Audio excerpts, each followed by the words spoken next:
When we're placing our valley battens, we're going to use the 6-inch wide end of our batten spacer.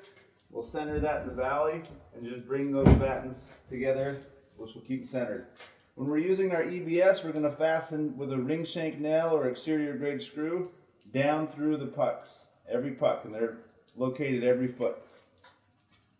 So once we get that centered, then we can go ahead and start fastening our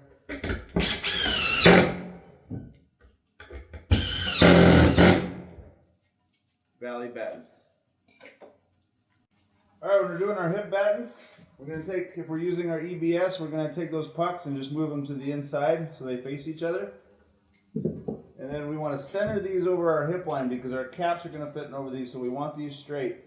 So we want from the outside to outside, we want 5 inches, and then we want them centered over our hip.